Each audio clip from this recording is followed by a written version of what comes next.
الذي خلق الموت والحياة ليبلوكم أيكم أحسن عملا صدق الله العظيم. وقال في مقام آخر وما كان لنفس أن تموت إلا بإذن الله كتابا مؤجلا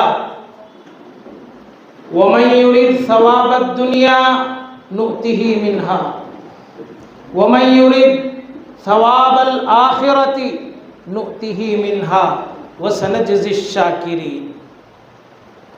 وقال سبحانه وتعالى في مقام آخر من عمل صالحا من ذكر أو أنثى وهو مؤمن فلنحيينه حياة طيبة صدق اللہ العظیم. دین اسلام ایک کامل اور اکمل دین ہے. اس کا کوئی حکم خالی از حکمت سے خالی نہیں ہے. آج کا جو ہمارا مضمون ہے وفات سے لے کر برسی تک، اللہ سبحانہ و تعالیٰ کا ارشاد ہے الذی خلق الموت والحیات. پاکیزہ ہے وہ ذات، وہ ہستی جس نے موت کو بھی پیدا کیا، حیات کو بھی پیدا کیا. ذرا غور کرنے کی بات ہے، حیات پہلے ہے کہ موت پہلے ہے؟ الذی خلق الموت والحیات. پہلے اللہ نے یہاں پر موت کا ذکر کیا، حیات کا ذکر بعد میں کیا. اسی طریقے سے اگر پہلے پارے میں ہم آئیں گے کیف تکفرون باللہ وکنتم امواتا، تم اس خدا کا کیسے انکار کر سکتے ہو جبکہ اس نے تم کو مردہ بنایا. کیف تکفرون باللہ وکنتم امواتا، تم مردہ تھے. فاحیاکم، اس نے تم کو زندگی دی. ثم یمیتکم، پھر وہ تم کو موت دے گا. ثم یحییکم، پھر وہ تم کو زندہ کرے گا. ثم الیہ ترجعون، اور تم سب کو رب کی بارگاہ میں پیش ہونا ہے. اس آیت پر اگر غور کریں تو مفسرین کرام فرماتے ہیں یہاں پر دو موت دو حیات کا ذکر فرمایا. پہلے فرمایا کیف تکفرون باللہ وکنتم امواتا، تم مردہ تھے. مردہ تھے کا مطلب نطفے کی شکل میں، ماؤں کے پیٹوں میں، باپوں کے صلبوں میں تھے، یہ مردے کی شکل ہے. فاحیاکم، تم کو زندہ کیا. زندہ کیا، 60 سال 70 سال 80 سال 100 سال تم اس دنیا میں رہے. ثم یمیتکم، پھر وہ تم کو مار دیا. تو کتنی موتیں ہوئی؟ 2 موتیں ہوئی، درمیان میں ایک حیات ہوئی. اس کے بعد فرمایا ثم یحییکم، پھر محشر میں اٹھائے گا. تو 2 موتیں 2 حیات اللہ نے سب کو عطا فرمائی ہے. اس کے بعد ان 2 موتوں کا تو کوئی حساب نہیں ہوگا، لیکن 2 حیاتوں میں ایک حیات کا حساب لینے کے لیے فرمایا ثم الیہ ترجعون، تم سب کو اس کی طرف لوٹ کر جانا ہے. زندگی آمد برائے بندگی، زندگی آمد برائے بندگی، زندگی بے بندگی شرمندگی. اگر زندگی میں آ کر بندگی نہیں کریں گے تو بس سوائے شرمندگی کے کچھ بھی نہیں ہوگا. شیخ سعدی فرماتے ہیں قیامت کے بازار مینو نہن ز اعمال نیکو مراتب دہن. قیامت کا جب بازار ہوگا وہاں پر جو اعمال کے حساب سے ان کو بدلہ دیا جائے گا. اب یہاں غور کریں، اللہ نے ہمیں بے سود اور یوں ہی پیدا نہیں کیا. فرمایا افحسبتم انما خلقناکم عبثا، کیا تم یہ سمجھتے ہو کہ ہم نے تمہیں بیکار پیدا کیا ہے؟ نہیں، تم کو پیدا کرنے میں بہت بڑا مقصد اور بہت بڑی حکمتیں ہیں. تم میں کوئی نبی رہے، تم میں کوئی رسول رہے، تم میں کوئی صدیق رہے، تم میں کوئی عمر ہو، تم میں کوئی عثمان ہو، تم میں کوئی علی ہو. جب یہ سلسلہ صحابہ ختم ہو جائے تو ولایت تم میں باقی رہے اور یہ صبح قیامت تک چلتی رہے. اب اس کے بعد آئیے آگے بڑھتے ہیں.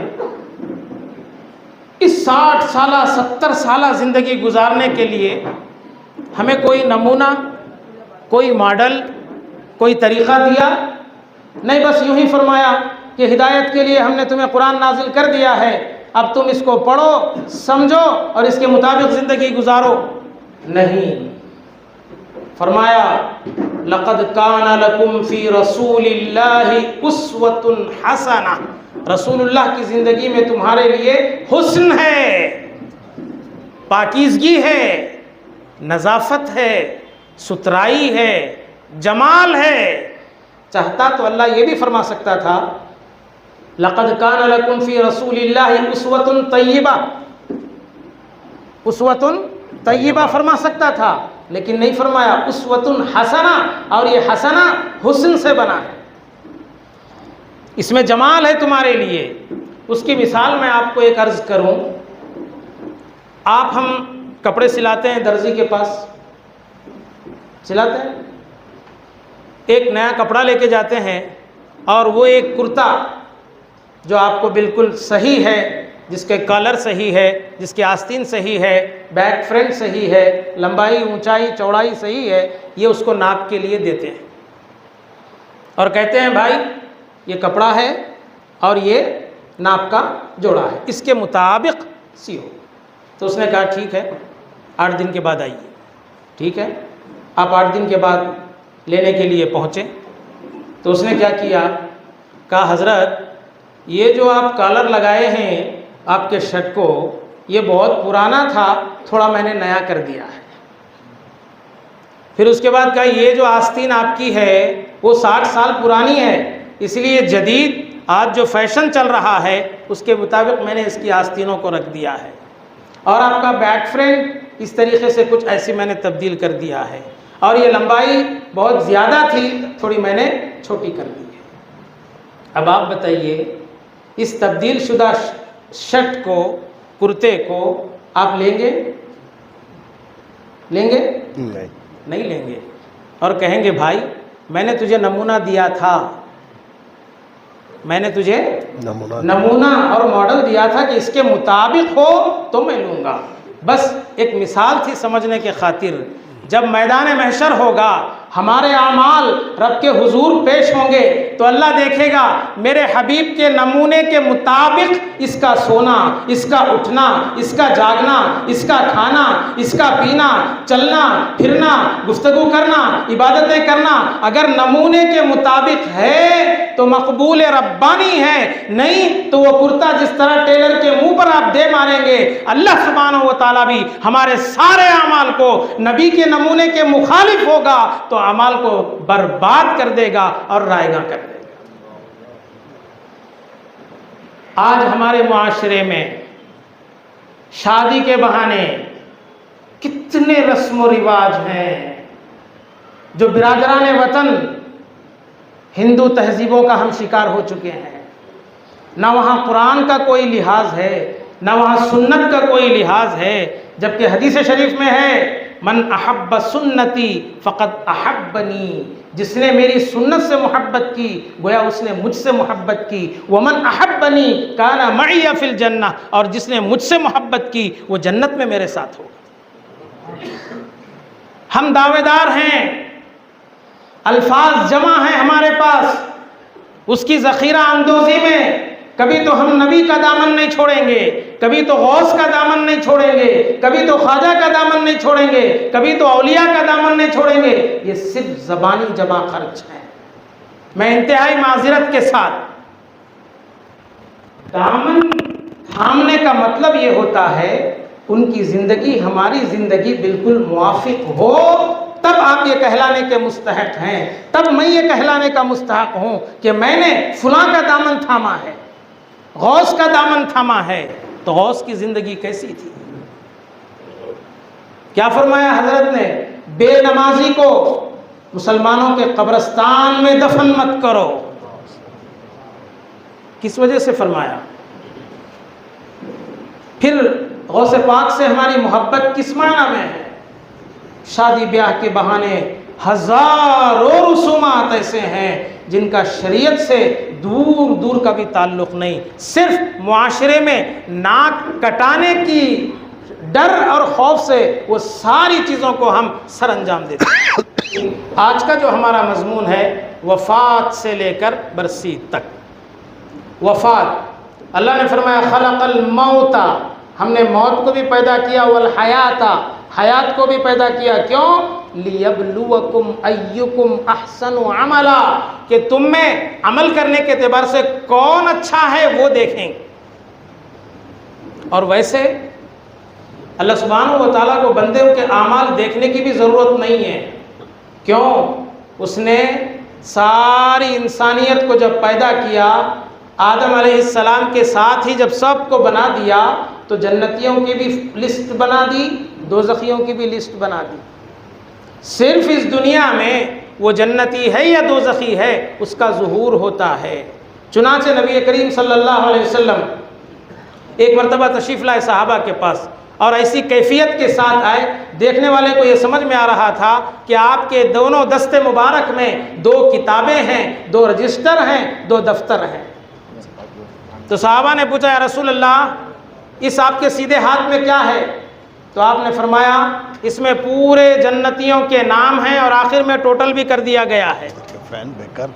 اور آپ کے بائیں ہاتھ میں کیا ہے؟ تو آپ نے فرمایا اس میں دوزخیوں کے نام ہیں اور آخر میں ٹوٹل بھی کر دیا گیا ہے۔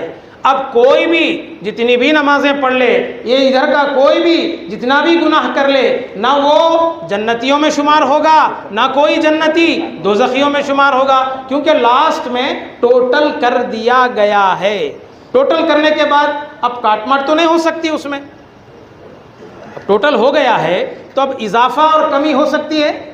بولیے، نہیں ہو سکتی۔ تو پھر ایک صحابی نے عرض کیا فَفِيمَ الْعَمَلُ یا رسول اللہ، اے اللہ کے رسول میرا شمار کسی ایک میں ہوگا، یا تو اس کتاب میں ہوگا یا تو اس کتاب میں ہوگا۔ اب عمل میں کیا رکھا ہے؟ جبکہ آپ خود فرما رہے ہیں اب عمل کی وجہ سے تم میں کا کوئی جنتی نہیں بن سکتا، جنتیوں میں سے کوئی دوزخی نہیں بن سکتا۔ فَفِيمَ الْعَمَلُ یا رسول اللہ، اے اللہ کے رسول اب عمل میں کیا رکھا ہے؟ تو حضور پاک صلی اللہ علیہ وسلم نے ارشاد فرمایا اعملوا، عمل کرتے جاؤ، عمل کرتے جاؤ، فَكُلٌّ مُيَسَّرٌ لِمَا خُلِقَ لَهُ، کیونکہ تم میں سے جو جس کے لیے پیدا کیا گیا ہے وہ کام اس کے لیے آسان ہے۔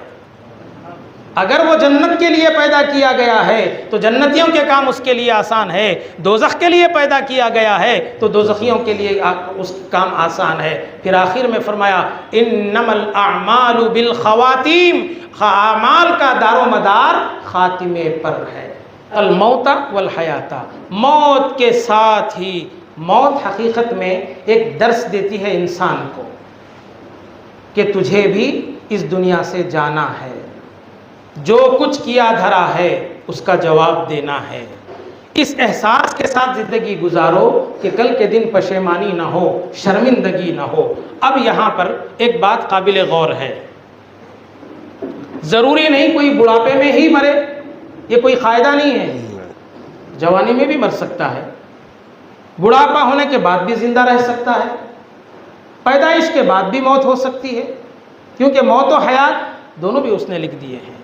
اب لیکن ہم ایک مسلمان ہیں، مسلمان کی زندگی نبی پاک صلی اللہ علیہ وسلم کے نمونے کے مطابق ہونی چاہیے، کیونکہ آپ صلی اللہ علیہ وسلم کی حیات میں آپ کے صاحبزادگان کا بھی وصال ہوا، تو آپ نے کیا تعلیم دی امت کو؟ بتاؤں، ایک بار آپ کے صاحبزادے حضرت ابراہیم ان کا وصال ہوا، اتفاق سے اس دن چاند گہن لگ گیا، چاند گہن ہوا تو صحابہ نے اور دیگر لوگوں نے کہا نبی پاک صلی اللہ علیہ وسلم کے صاحبزادے کی موت میں آسمان بھی غم منا رہا ہے،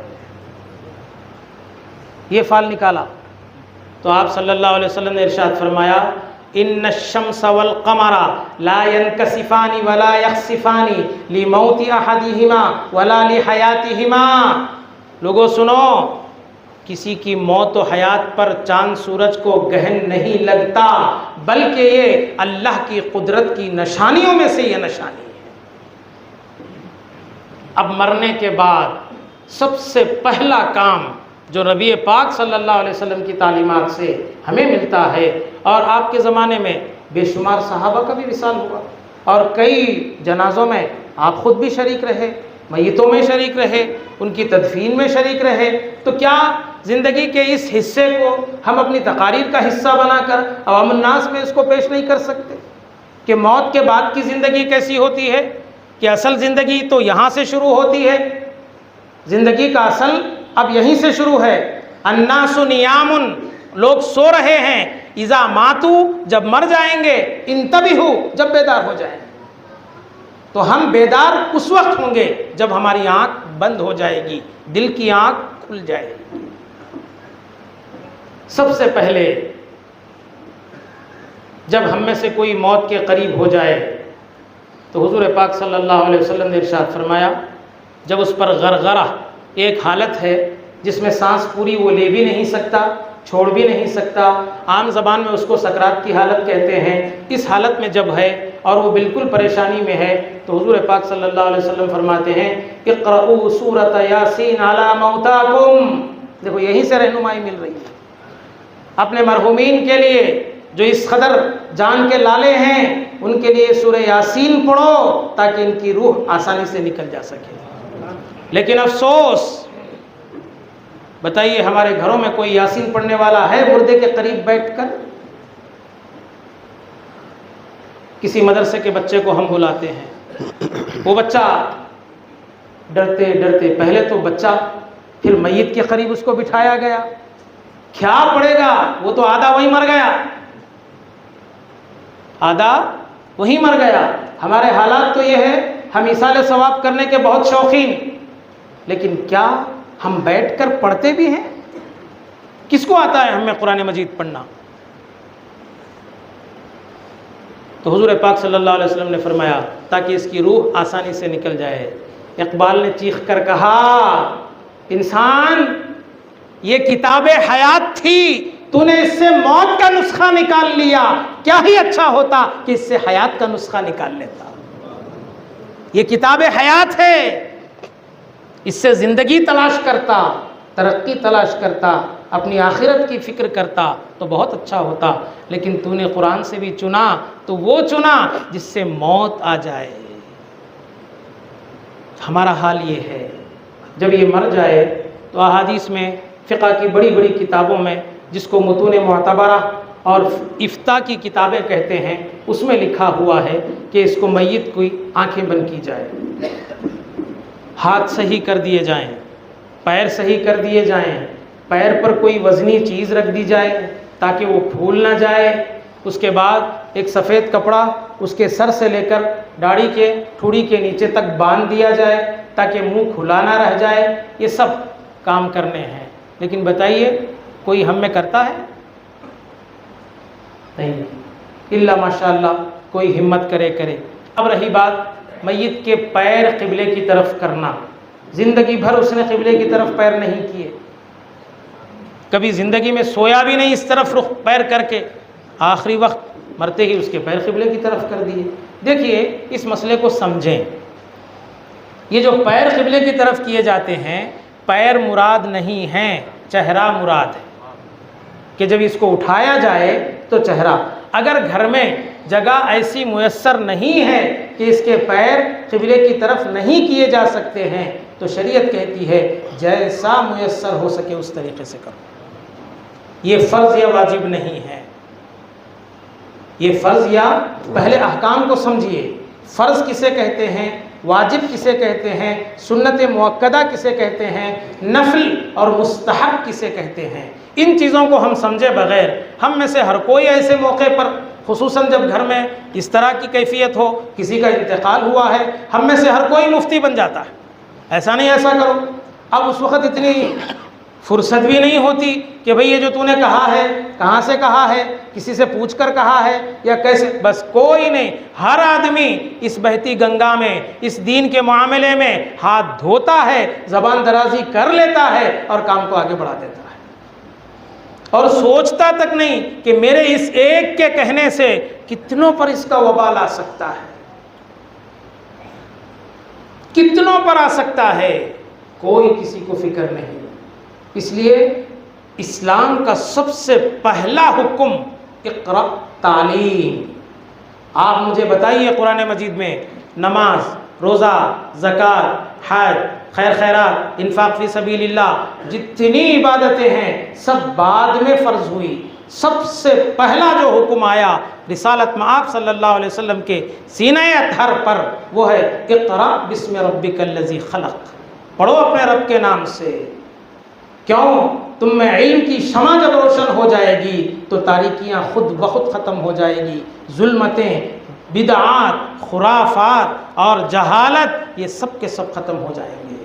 اور ہم مسلمان تعلیم کے میدان میں بہت پیچھے، بہت پیچھے۔ یہ تو انگریزی تعلیم کی بات میں کہہ رہا ہوں، اب رہی بات دینی تعلیم، اس کا تو اللہ ہی خدا حافظ ہے۔ ضروریات زندگی کے چند مسائل سے بھی ہم واقف نہیں۔ جنازے کے ساتھ چلنا، 4 اس کے سامنے 2 پیچھے 2 جنازے لکڑیاں ہوتی ہیں۔ حدیث شریف میں آیا ہے جو کسی جنازے کے ساتھ 40 قدم، یعنی سامنے 10 پھر پیچھے 10 پھر ادھر 10 ادھر 10، تو اس طریقے سے 40 قدم چلے گا تو اس کے 40 گناہ کبیرہ معاف ہوں گے۔ کس کے؟ چلنے والے کے۔ یہ فضیلت۔ اب دیکھیے جب 40 قدم کی بات آئی تو اس وقت مجھے میرے استاذ محترم یاد آ رہے ہیں جنہوں نے ہم کو جنائز کا بیان جب کتاب میں پڑھایا تھا جنازوں کا، تو ایک بات کہی تھی، وہ آپ کے گوش گزار کروں۔ حضرت ذوالنون مصری رحمۃ اللہ علیہ، کون واقف نہیں ان سے؟ جلیل القدر بزرگ، سید الطائفہ، اولیاء کرام کی جماعت کے بہت بڑے بزرگ، یہ بازار سے گزر رہے تھے، ایک جنازہ دکھا جس کو اٹھائے ہوئے صرف 4 آدمی تھے، 5واں کوئی نہیں تھا، صرف 4 آدمی۔ حضرت نے دیکھا کون ہوگا؟ عام میت ہوتی ہے تو 150 لوگ یوں ہی جمع ہو جاتے ہیں، جبکہ جان نہ ہو پہچان نہ ہو تب بھی لوگ جمع ہوتے ہیں، لیکن یہ کون ہوگا؟ چنانچہ حضرت نیکی کی حرص میں، نیکی کی خواہش میں کہا چلو میں ایک 5واں شخص اس میں شریک ہو جاتا ہوں، کیونکہ جنازے کو اٹھانے کی بڑی فضیلت آئی ہے، لہٰذا میں اس کو اٹھا لوں گا۔ چنانچہ حضرت بھی اس میں شریک ہو گئے، قبرستان تک پہنچے، پھر کوئی 6واں آدمی اس میں شریک نہیں ہوا، پہلے سے جو 4 تھے 5ویں حضرت ذوالنون مصری۔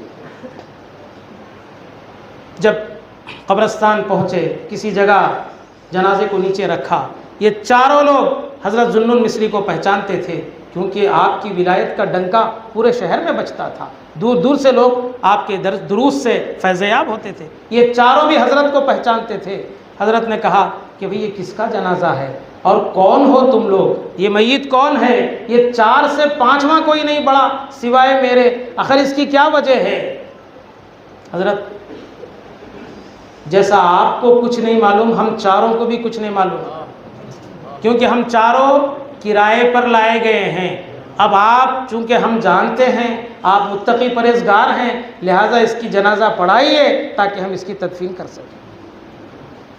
حضرت نے جنازہ پڑھائی اور اس کی تدفین ہو گئی۔ اب حضرت نے پوچھا آپ کس کا انتظار ہے؟ کہا وہ عورت جس نے ہم کو کرائے پر لائی تھی، اب وہ آئے گی، ہمارا کرایہ دے گی، ہم یہاں سے دفع ہو جائیں۔ چنانچہ کچھ دیر کے بعد ایک نقاب پوش باپردہ خاتون آئی اور دیکھا 4 کو کہ یہ وہی 4 تھے جس نے اس کو کرائے پر لیا تھا، اور ایک ذوالنون مصری، یہ عورت بھی اچھی طرح جانتی تھی حضرت کو۔ اب اس کے بعد حضرت نے پوچھا، یہ کسی سے بات نہیں کی، آئی اور پوچھا کہ کہاں دفنایا؟ کہا یہاں دفنایا۔ چنانچہ وہ قبر کے پاس گئی اور اس قدر زار و خطار روئی، اس قدر زار و خطار روئی کہ اس پر غشی طاری ہو گئی، وہ بے ہوش ہو گئی اور گر گئی۔ تھوڑی دیر کے بعد اس کو ہوش آیا تو وہ اتنا مسکرائی، جتنا ہنسی تھی اتنا مسکرائی۔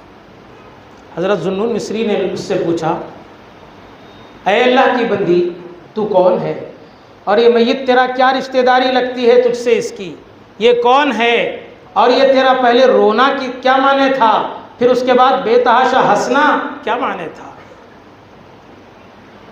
اس عورت نے کہا حضرت اس کو جو دفنایا گیا ہے یہ میرا لخت جگر خون جگر میرا بیٹا ہے، لیکن افسوس کی بات یہ ہے کہ اگر یہ چاروں سے تو میری کوئی گفتگو نہیں ہے، لیکن آپ چونکہ اہل اللہ میں سے ہیں، نیکوکاروں میں سے ہیں، خاصان خدا میں سے ہیں، اس لیے میں آپ سے یہ بات کہہ رہی ہوں، اس نے پوری زندگی اللہ کی نافرمانی میں گزارے، کوئی گناہ اس سے چھوٹا ہوا نہیں تھا، جب بھی میں منع کرتی تھی وہ گناہوں میں اور اضافہ کرتا تھا۔ جب موت اس کے سر پر آئی تو وہ سیدھے میرے پاس آیا، آ کر کہنے لگا ماں خدا کی رحمت بڑی ہے، مانا میں بہت گناہ گار ہوں لیکن میں ایک ہیلا تلاش کرتا ہوں، اس میں تو میری مدد کرنا۔ ماں ہے، اس نے کہا بیٹا کیا، جب میں مر جاؤں تو مجھے گھسیٹتے ہوئے کھلے آسمان کے نیچے لانا، کیونکہ میں شریعت مطہرہ میں نبی پاک صلی اللہ علیہ وسلم کی ایک بات میرے کانوں سے ٹکرائی ہے، گناہ گار ضرور تھا، شرابی ضرور تھا، لیکن ایک بات یہ ٹکرائی کہ کھلے آسمان کے نیچے جو دعا کی جاتی ہے وہ مقبول ہو جاتی ہے، تو مجھے کھلے آسمان کے نیچے لانا اور تیرا پیر میرے گال پر رکھنا اور مجھے دے مارنا اور کہنا کہ اس نافرمان کی یہی سزا ہے اور یہی سزا ہے۔ چنانچہ میں نے ایسا کیا، جب اس کی موت ہوئی تدفین کے لیے میں نے ان چاروں کو کرائے پر لیا، اس کو دفنایا۔ اس نے مجھے ایک اور وصیت کی تھی کہ میری قبر پر آ کر تو دعا کرنا، کیونکہ ماں کی دعا، ماں باپ کی دعا اولاد کے حق میں ایسی ہے جیسے نبی کی دعا امت کے حق میں۔ تو وہ آئی اور زار و خطا رو رو کر اپنے لخت جگر کی مغفرت کے لیے اس نے دعا مانگی۔ اس نے یہ بھی کہا الہی میں جانتی ہوں اس کے گناہ بہت زیادہ ہے، لیکن ساتھ میں یہ بھی جانتی ہوں تیری رحمت اس سے کہیں زیادہ بڑی ہے۔ اس پر مجھے غشی طاری ہو گئی، میں بے ہوش ہو گئی۔ جب میں بے ہوشی میں تھی تو میرا بچہ میرے کان میں آ کر کہا افترقی یا اماں، اے ماں تو یہاں سے چلی جا، کیونکہ اللہ نے مجھے بخش دیا ہے، اب مجھ سے ناراض نہیں۔ آپ اہل اللہ میں سے اگر نہ ہوتے تو میں یہ واقعہ کبھی آپ کو نہیں بتاتی۔ یہ کہہ کر وہ حضرت سے جدا ہوئی۔ بیان کرنے کا مقصد یہ ہے بندے کے بھلے کتنے بھی گناہ ہوں، اسی لیے احادیث میں کیا ہے، جب کوئی تم میں انتقال کر جاتا ہے تو اس کی برائیوں کو مت یاد کرو، اذکروا محاسن موتاکم، اپنے مردوں کی خوبیوں کو یاد کرو، وہ یہ کرتے تھے، وہ یہ کرتے تھے، وہ ایسا تھا، وہ ایسا تھا۔ نہیں، آپ کو کوئی حق نہیں ہے۔ کیوں نہیں معلوم؟ مرنے سے پہلے بہت سے بے شمار واقعات ہیں۔ ایک شخص نے گناہگاری کے عالم میں زندگی گزاری، جب موت آئی، موت کا جیسے ہی ہچکی آئی اس کو، تو اس نے کہا یا مالک الدنیا والآخرہ، اے دنیا و آخرت کے مالک، میں خالی دامن، میرے پاس نہ دنیا ہے نہ آخرت ہے، تیرے پاس آ رہا ہوں۔ اللہ نے کہا اس کو بخش دو، کیونکہ اس نے میری شان بیان کی۔ پھر ایک ایسے ہوا انتہائی گناہگار، انتہائی گناہگار، جب یہ مرا تو لوگ اپنے گھروں میں اس کو رکھنے کے بجائے کچرے کی کنڈی پر اس کو ڈال دیا، لیکن اس وقت کے نبی کو حکم ہوا جاؤ اس کی تدفین کرو، اس کی جنازہ پڑھو اور اس کو دفناؤ۔ وجہ کیا ہوئی؟ وجہ یہ ہوئی یہ مرنے سے پہلے مجھ سے دعا کیا الہی میں جانتا ہوں میں بہت گناہگار ہوں، مجھے بخشنے سے تیری رحمت میں کمی ہوتی ہے تو مجھے دوزخ میں ڈالنا، مجھے جنت میں ڈالنے سے تیری رحمت میں اضافہ ہوتا ہے تب بھی مجھے جنت میں نہیں ڈالنا، کیونکہ تیری شان تو ہمیشہ جیسی ہے ویسی ہی ہے، مجھ سے کچھ ہونے والا نہیں۔ تو مرنے سے پہلے نہیں معلوم وہ رب کو کس طریقے سے منا لیا ہے، آپ ہم کیا جانتے ہیں؟ اسی لیے حضور نے تاکید سے فرمایا، ایک جنازہ آپ کے سامنے سے گزرا، لوگ اس کی تعریفیں کر رہے تھے، تعریفیں کر رہے تھے، حضور نے فرمایا وجبت وجبت وجبت، 3 مرتبہ فرمایا، واجب ہوئی واجب ہوئی واجب۔ پھر اس کے بعد ایک اور جنازہ گزرا، لوگ اس کی مذمت اور برائی بیان کر رہے تھے، تو حضور نے فرمایا وجبت وجبت وجبت، 3 مرتبہ وجبت فرمایا۔ صحابہ نے کہا یا رسول اللہ، پہلی میت کے لیے بھی آپ نے وجبت فرمایا، وہ بھی 3 مرتبہ، دوسری میت کے لیے بھی فرمایا، کیا وجہ ہے؟ فرمایا جب وہ پہلی میت گئی تو تم نے اس کی خوبیاں بیان کی، تو میں نے کہا وجبت، یہ جس خوبیوں کا حامل تھا وہ چیز اس پر واجب ہو گئی، جنت اس پر واجب ہو گئی۔ اب تم دوسری میت کے ساتھ برائیاں شروع کر دیے تو اس کے لیے دوزخ واجب ہو گئی۔ تو اس بات کا مسلمان، چاہے مرد کا انتقال ہو یا عورت کا انتقال ہو، حضور نے تعزیت کے طریقے بھی بیان فرمائے، اس طریقے سے تم ان کی ہمت افزائی کرو، اس طریقے سے تعزیت کرو۔ اذکروا محاسن موتاکم، اپنے مردوں کی خوبیوں کو یاد کرو، کیا معلوم اللہ اس کو بخش دیا ہو اور پھر تم اس کے غضب کو للکار رہے ہو۔ تو یہ تعلیمات ہمارے۔ اس کے بعد تدفین، تو جنازہ اس طریقے سے لے جائیں کہ 40 قدم ہو سکے تو چلیں، اس سے ہمارے گناہوں کی بھی مغفرت ہو جاتی ہے۔ اس کے بعد تدفین کا جو طریقہ عام طور پہ دیکھا جاتا ہے وہ یہ ہے کہ تدفین ہونے تک کوئی قبرستان میں بغیر کسی مجبوری کے بیٹھ نہیں سکتا۔ ہاں مجبوری ہے تو بیٹھے، ایسی جگہ بیٹھے جہاں پر کوئی چبوترا ہو یا کوئی کھلی زمین ہو، وہاں بیٹھے۔ قبر پر کسی کی اگرچہ کہ پرانی سے پرانی کیوں نہ ہو ہرگز نہ بیٹھے، کیونکہ نبی پاک صلی اللہ علیہ وسلم نے ایک صحابی کو دیکھا جو ایک قبر کے کنارے بیٹھے ہوئے تھے، تو حضور نے فرمایا آگ پر کیوں نہیں بیٹھا کہ تیرے کپڑے جلتے، تیرے بیٹھنے سے مردے کو کتنی تکلیف ہوتی ہے۔ اور جب ہم دفنا دیتے ہیں سنت طریقے کے مطابق، قبلہ رو اس کو کرتے ہیں، اور جس طریقے سے بھی جو احادیث شریفہ کے مطابق ہے تقریباً وہ کر کے جب ہم واپس آتے ہیں، وہاں پر ہم ایک غلطی کرتے ہیں کہ قبر کے پاس کوئی نہیں بیٹھتا۔ یہاں پر تلقین میت ہے، تلقین میت، اس کا کوئی قریبی رشتہ دار، میت کا کوئی قریبی رشتہ دار قبر کے پاس بیٹھے، کیونکہ حدیث شریف میں آیا ہے جب تک میت کا کوئی قریبی رشتہ دار مرنے کے بعد بھی کبھی بھی جب قبر کے پاس جاتا ہے تو جتنی دیر وہ کھڑا رہتا ہے میت کو اس سے محبت ہوتی ہے، اور دل ہی دل میں وہ خوش ہوتا ہے کہ میرا بیٹا آیا ہے، میرا بھائی آیا ہے، میرا فلاں آیا ہے۔ اور خاص طور پہ اب اس کو نکیرین اس کی خبر میں آنے والے ہیں، انتہائی ڈراؤنی شکل، ایک بازو سے لے کر دوسرا بازو، حدیث شریف میں آیا ہے ایک ہفتہ بھر بھی چلو گے تو ختم نہیں ہوگا، اتنا چوڑا سینہ، کھلے بال، نیلی آنکھیں، انتہائی کالے، ڈراؤنی شکل میں جب اس کے پاس آئیں گے تو قبر پر ہاتھ رکھ کر جو تلقین میت، یہ کوئی بھی فرضیہ واجب نہیں، یہ بھی ایک مستحب طریقہ ہے، لیکن اس کے آخری رسومات ہیں، کم سے کم اس طریقے سے تو انجام دیے جا سکتے ہیں۔ اس سے یہ کہا جا سکتا ہے کہ کہہ وہی جو دنیا میں تو کہا کرتا تھا، قل کما تقول فی الدنیا، وہی بات کہہ جو دنیا میں کہا کرتا تھا، سوالات کی ضرورت نہیں، خالی آپ آنسر دیجئے، ربی اللہ، دینی الاسلام، نبی محمد صلی اللہ علیہ وسلم۔ اس کے بعد جب ہم پلٹ کر آتے ہیں، حدیث شریف میں ہے آقا نامدار صلی اللہ علیہ وسلم فرماتے ہیں میت کو دفنا کر جب تم واپس ہوتے ہو وَأَنَّهُ لَيَسْمَعُ قَرْعَ نِعَالِهِمْ، وہ تمہارے جوتے چپلوں کی آہٹ کو سنتا ہے۔ عام میت کی بات ہے، اگر نیک ہے، صالحین میں سے ہے، اولیاء اللہ میں سے ہے، تب اس کے کیا کہنے۔ تو آپ یہاں اہل سنت والجماعت کے ایک عقیدے کو بھی ملاحظہ کر لیں، ہم جو قبروں کو سلام کرتے ہیں، اولیاء کی بارگاہوں میں سلام کرتے ہیں، یہ سنتے ہیں۔ اس کا ثبوت اسی حدیث سے ہے کہ جب یہ عام میت سن سکتی ہے، خاصان میت کیوں نہیں سن سکتے، نیکوکار کیوں نہیں سن سکتے، یہ حدیث شریف سے ثابت ہے۔ یہ ہو گیا۔ اب اس کے بعد اس کی زیارت کا مسئلہ۔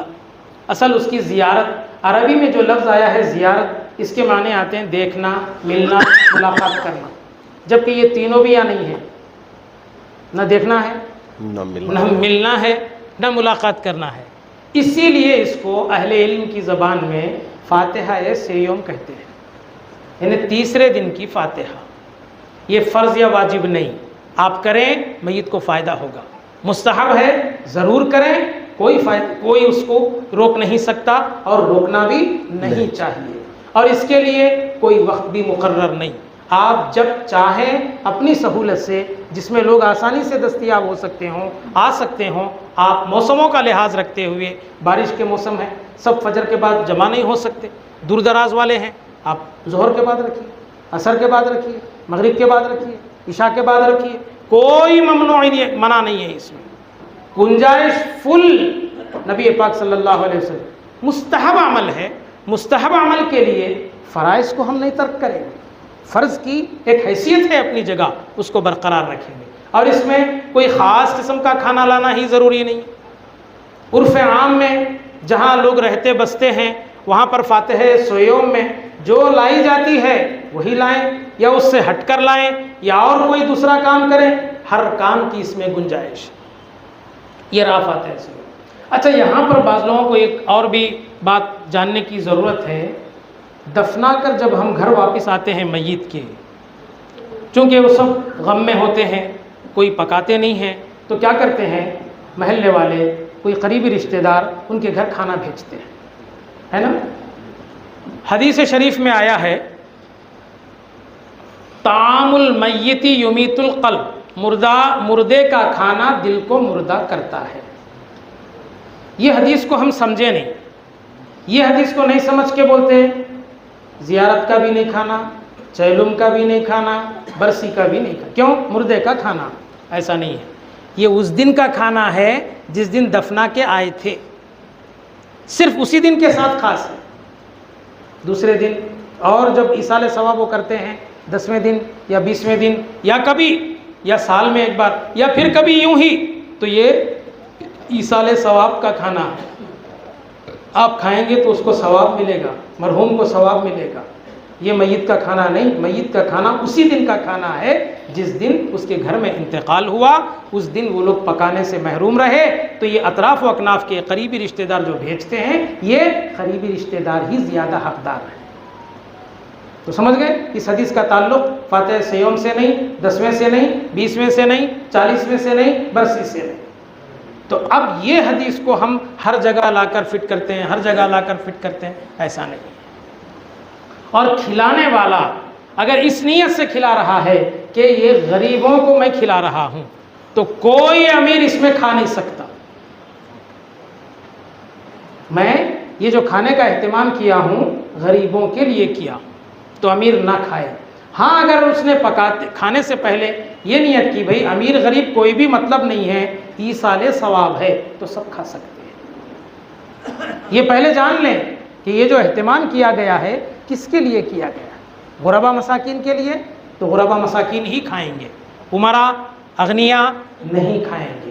ہاں نہیں، اس نے کہا کہ نہیں ایسا کوئی مطلب نہیں ہے، سب کے لیے ہے، چونکہ سب آئے ہیں، اتنا وقت دیے ہیں، تو یہ سب کے لیے ہے، تو کسی کے لیے وہ کھانا ناجائز نہیں ہوگا، سب کھا سکتے ہیں۔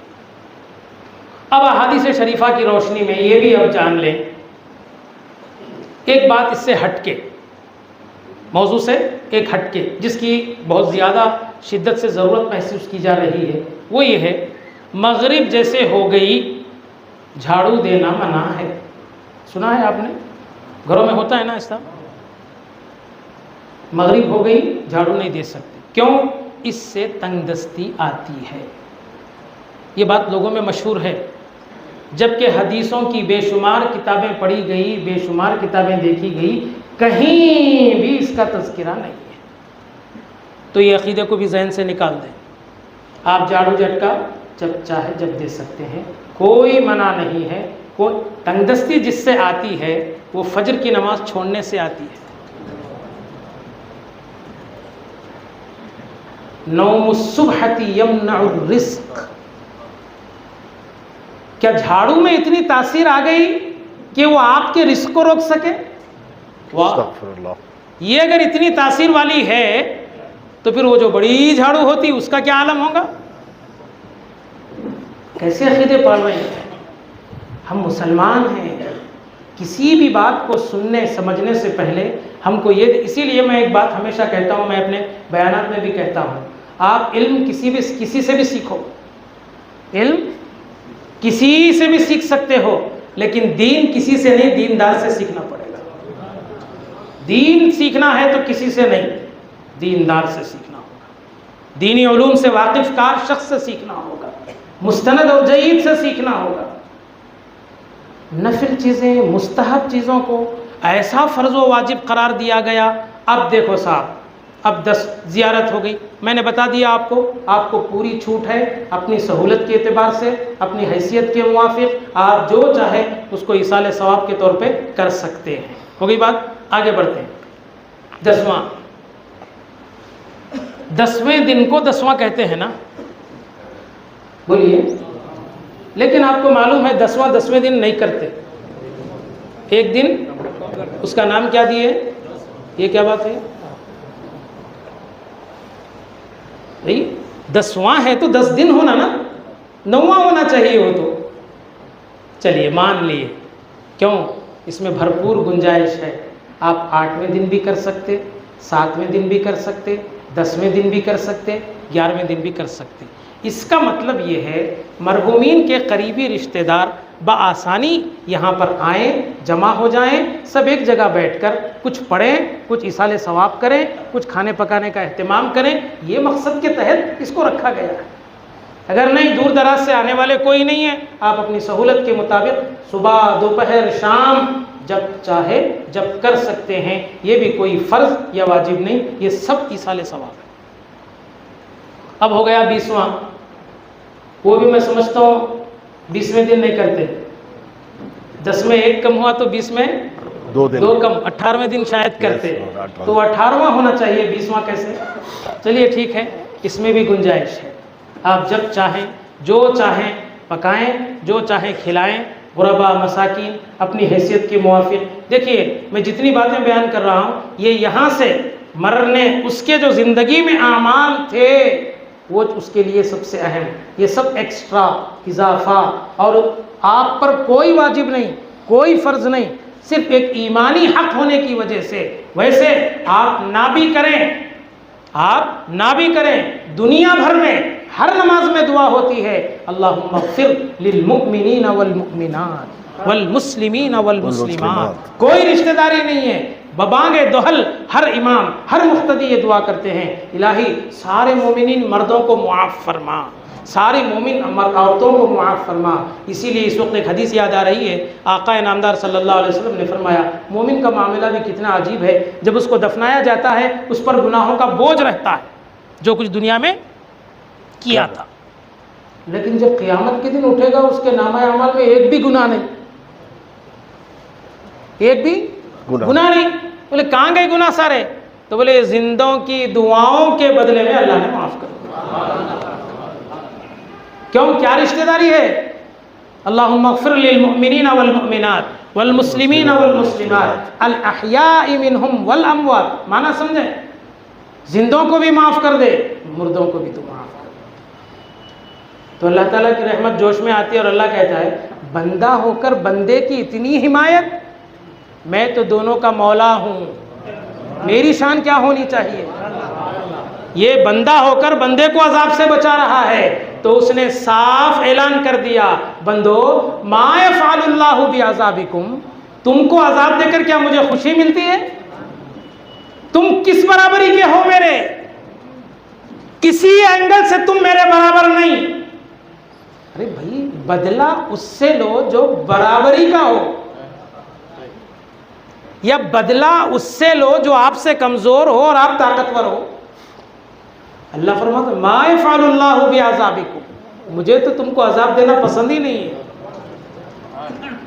رحمت خدا بہانہ می جوید، اللہ کی رحمت تو بخشش کے بہانے تلاش کرتی ہے، بہانہ می جوید، کثرت نہیں، قلت ہو لیکن اخلاص کے ساتھ ہو اس کو تلاش کرتے۔ تو یہ ہو گیا 10واں 20واں، اب شاید 30واں تو نہیں کرتے ہے نہیں وہ، اب سیدھا 40واں، میں سمجھتا ہوں وہ بھی 40ویں دن نہیں کرتے، 36ویں دن، کتنے؟ 36 ڈے، 36۔ چلیے یہ 36 کا جو فگر ہے یہ بھی فرض یا واجب نہیں، آپ اپنی سہولت سے 30ویں دن، 31ویں دن، 32، 33 جب بھی آپ، یا نہیں پورے 40ویں دن بھی آپ کر سکتے ہیں۔ اور اس میں کچھ رسومات ہیں، کیا؟ جان کے بدلے میں جان ہونا زندہ، کیا؟ میں بولتا نہیں، آپ ہی بولو، میں قرآن حدیث بولتا ہوں.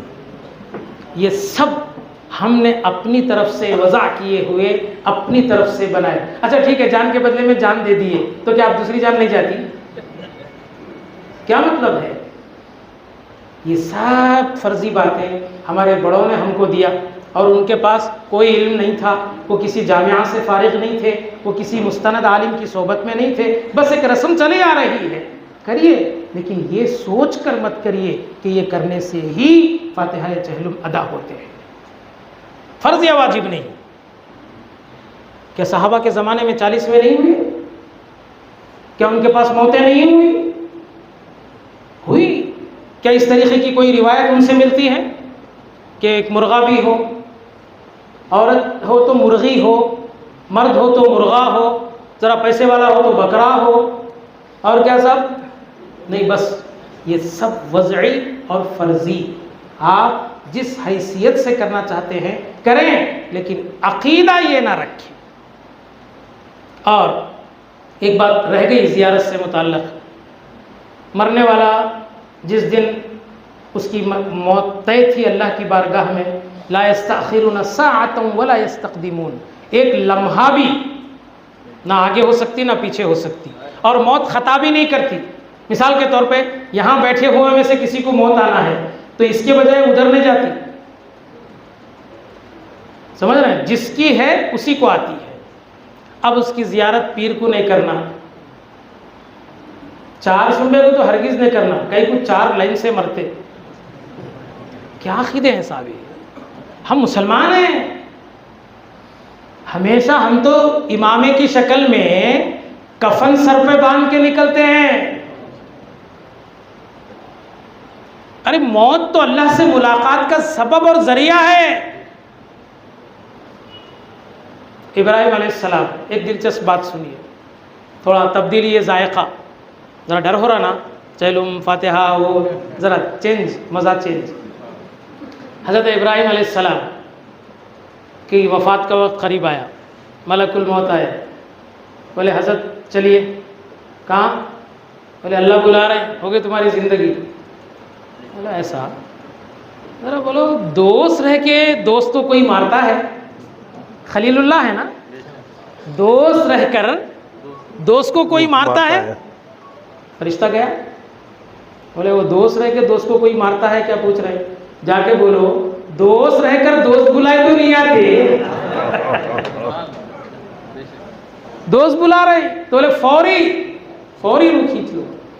یہ موت تو الموت جسر یوصل الحبیب الی الحبیب، موت تو ایک پل ہے جو ایک حبیب کو دوسرے حبیب سے ملاتی ہے. اور اس میں رسمی طور پہ رونا، سینہ چاک کرنا، آوازیں نکالنا، ہاں فطری طور پہ اگر آنسو آتے ہیں یہ الگ بات ہے، یہ محبت کی نشانی ہے. سرکار دو عالم صلی اللہ علیہ وسلم کے صاحبزادے کا وصال جب ہوا تو آپ کی آنکھوں سے آپ کے چشمان مبارک سے آنسو روا ہوئے.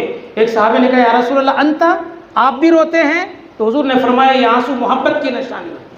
اور جو رونے سے منع کیا گیا ہے، جاہلیت میں رونے والے مخصوص مرد اور عورتیں ہوتی تھی، ان کو میت کے سامنے لایا جاتا تھا اور وہ ایک خاص قسم سے سینے چاک کر کے کپڑے پھاڑ پھاڑ کے روتی تھی اور اجرت پر روتی تھی اور وہ واپس چلے جاتی تھی. اس رونے سے منع کیا گیا ہے. خاندان میں بعض عورتیں بھی ہیں، اگر وہ ان کے تعریفی توصیفی کلمات سے وہ طرز بنا کر روتی ہیں تو کوشش کریں ان کو منع کر دیں. کیوں؟ ان کے رونے سے میت کو تکلیف ہوتی ہے. یعذب المیت ببکاء اہلہ، اس کے قریبی رشتہ دار، اس کے گھر والے رونے سے اس کو تکلیف ہوتی ہے. اس سے مراد وہ رونا ہے جو جاہلیت میں رسمی طور پر رویا جاتا تھا. یہ اگر خود بخود آنسو آ جائے یا ہچکی بن جائے تو یہ منع نہیں ہے، یہ تو محبت کی نشانی ہے. تو بہرحال یہ تو زیارت کے لیے کوئی بھی دن کریے، جس دن جو مرنا ہے وہی مرے گا. ایسا نہیں کہ آپ 4 شنبہ رکھنے سے 4 ہو گئے یا جمعرات تو نہیں کریں گے. اچھا پھر اب وہ کیا آتا ہے؟ چہلم جب آتا ہے تو وہاں پر بھی ایک رسم ہمارے پاس ہے. وہ کیا؟ چہلم ایسے دن آنا جس میں 10واں نہیں ہوا ہونا ہے. نہیں میں بھی یہیں کا چھوں بھوا.